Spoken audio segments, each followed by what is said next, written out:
Good evening and welcome to another edition of Friday Night Lights. I'm Jay Pushkar and we'll hear from Mike Fenner and Tom Decker in a moment. The best rivalry in the entire area takes center stage to highlight the high school football Week 3 schedule. For more on that, let's send it over to Mike Fenner. Mike? Thanks so much, Jay. It's the first of two matchups with Cathedral Prep and McDowell going head-to-head. The winner of tonight's game would start off the season 3-0 and take control of the Region 9 lead. The Ramblers standing together in unity tonight as Brad Orlando's Trojans try to break an 8-game losing streak. Last win of the series came in 2011. First quarter, a drive that soaks up nearly 7 minutes, is capped off by senior quarterback Chris Yukno's short touchdown plunge on the keeper. 7-0 McDowell. Trojans make it 14-0 on the very first play of the second quarter. Yukno keeps it again for another goal line touchdown run. 14-0 McDowell. Later in the half, Prep gets on the board with less than 6 minutes to go in the quarter. Levon Rowan with the pick six on a third down, a 6-yard interception return to the end zone. 14-7. And later in the half, right before the break, Lenny McLaughlin mid-range field goal makes it 17-7 McDowell. It was senior night for the McDowell High School cheerleaders who were celebrated at halftime. Scary moment in the third quarter. Jonathan Heibel from McDowell went down on the sideline, was taken off on a stretcher and transported to Hammett. We do not have any further updates on the situation at this point. Later in the third, Cole Constable kicks a chip shot field goal to cut the lead to 17-10 for Prep, and then Yukno, a nice drive in response as he gets the big run to put McDowell inside at the Prep 2. Same drive, Taha Ramahi scores up the gut for the Trojans, and McDowell takes the 2-touchdown lead again, 24-10, 9:28 to go. Last chance for Prep inside the 5, 4th and goal, and Tamar Samples' pass to Daniel Liebel falls incomplete, and McDowell takes over on downs. They end the streak and pick up the rivalry win for the first time since 2011, beating Cathedral Prep 24-10. Coach Brad Orlando talking first about his injured player, and then, of course, the big win. Very scary, just a very tough young man, a great kid. He, not sure exactly what happened, but it seems like he had a seizure, and talking to the doc, I think he's going to be okay.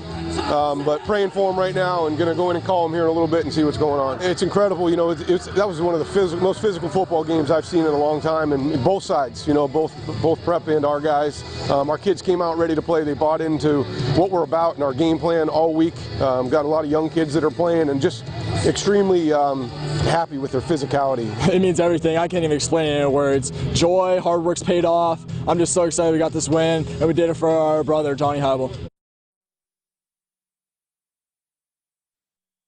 McDowell for the first time since 2011 over Prep, 24-10.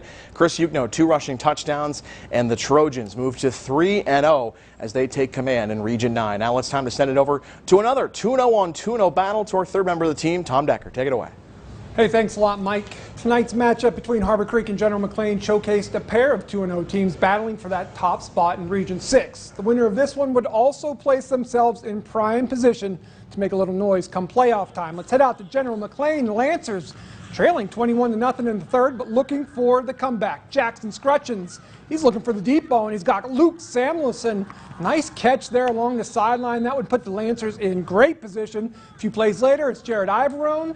He pulls his way in. That would make it 21-7. Next GM possession, Scrutchins running the option. Ooh, pitch to Bo Caro, can't come up with it. Ball's loose, and look who's there for Harbor Creek. Merrick Bauer jumps on it in the end zone. That would make it 28-7 Huskies, and they weren't quite done.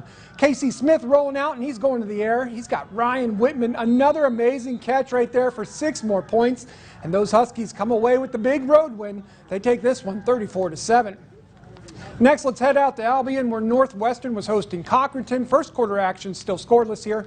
Northwestern's Austin Swift takes the handoff and finds some running room up the middle. Wildcats, they were sticking with that ground game early. Ben Campbell, he's got some nice moves. He's going to move down the field a little bit more. And boy, the Cats would end up having to punt on this possession to the second now, and still not a whole lot of scoring going on. Cochranton defense coming up early.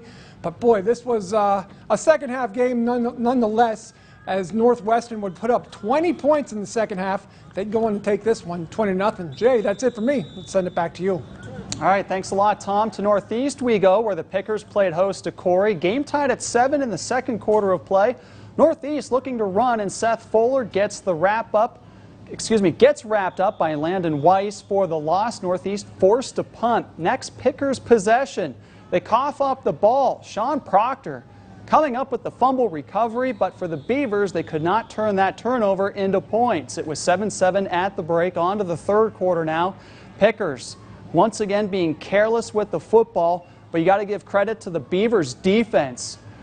Fuller getting the dump pass, then he gets popped at the 40-yard line, and here come the Beavers. Derek Albers coming up with the takeaway, but again, the Beavers unable to capitalize on that takeaway. Turnovers would plague Northeast, especially in the second half of play. Here, another strong run for Fuller, but the ball gets jarred loose.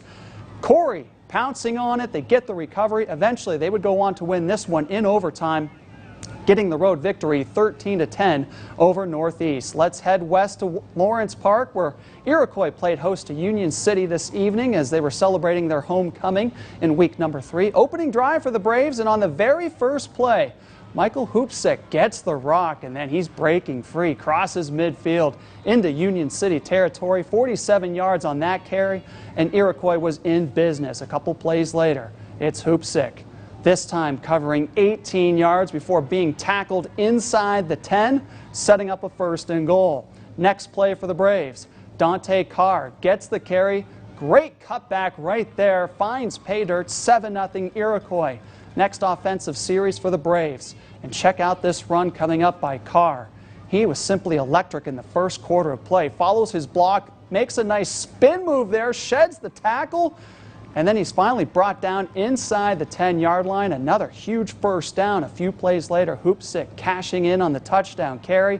It's Iroquois improving to 2-1 on the season. They hold off Union City 35-28. Eisenhower home for Seneca, trying to move to 3-0, becoming one of those remaining undefeated teams through week 3. First quarter, and the Knights already up 7-0, driving again. It's Cale Black getting the ball here, carrying it inside the 10, setting up a 1st and goal for Ike. Then it's Owen Trumbull connecting with Zane Alexander for the Eisenhower touchdown connection here. Pitch and catch, Knights doubling their lead to 14-0 on the home field, and Seneca would cut into the deficit here. As we move forward, Colin Libra going to find Bo Barber for the 9-yard Bobcat touchdown. A great slant pass there, makes it 14-6, but it was all Eisenhower in this one. They moved to 3-0, rolling over Seneca 56-6.